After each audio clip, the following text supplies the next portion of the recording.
हमारा रहता तो हम लेकर चले जाते। हम अपनी वस्तु कहीं छोड़ देते हैं क्या?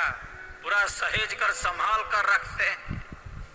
अगर शरीर हमारा रहता तो हम लेकर चले जाते। यही मैं हूं, मैं शरीर हूं। अगर हमारा रहता तो हम लेकर चले जाते। हमारा है नहीं, हमें मिला जरूर है। हमें मिला अवश्य है, हमारा है नहीं। जीवन क्या है इसको हम जान लें।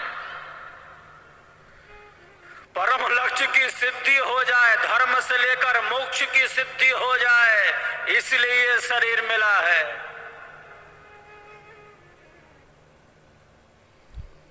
जीवनम जीवनम परमोत्कृष्टः प्रसादो जगतीपते तस्य तत्वम रहस्यम च ये विदुस्ते मनीषिणा। जीवन परमोत्कृष्ट है, ईश्वर का महान प्रसाद है।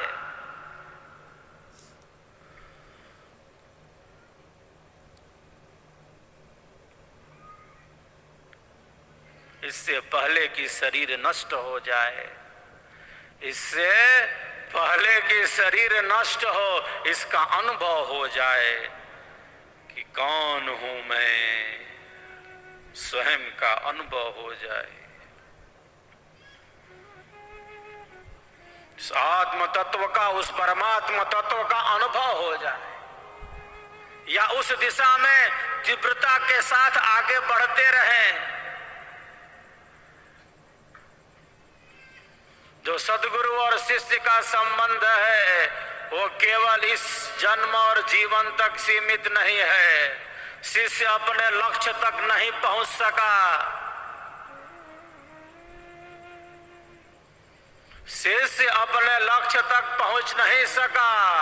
अगले जन्म और जीवन में उसे मानव का चोला मिलता है, विहंगम योग का ज्ञान मिलता है, स्वर वेद का स्वर मिलता है।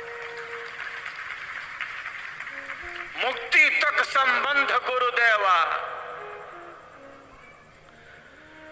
जो सद्गुरु और शिष्य का संबंध है वह संसार के संबंधों की तरह विनाशी नहीं है, वो मिटने वाला नहीं है। माता पिता पत्नी पुत्र सगे संबंधी बंधु बांधव,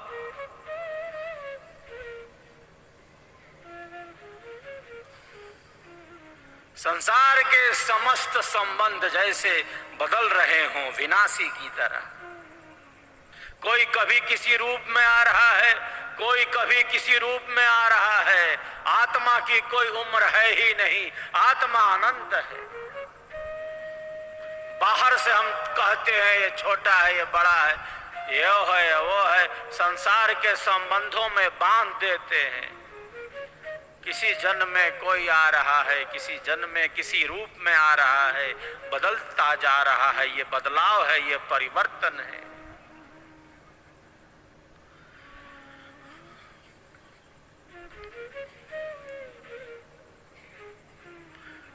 संसार के संबंधों की तरह सद्गुरु और शिष्य का संबंध नहीं है। उसने स्वीकार कर लिया है, उसने हमारा हाथ थाम लिया है। हमें उसके बताए पथ पर चलते रहना है, स्वरवेद के पथ पर, सिद्धांत के पथ पर, सेवा सत्संग और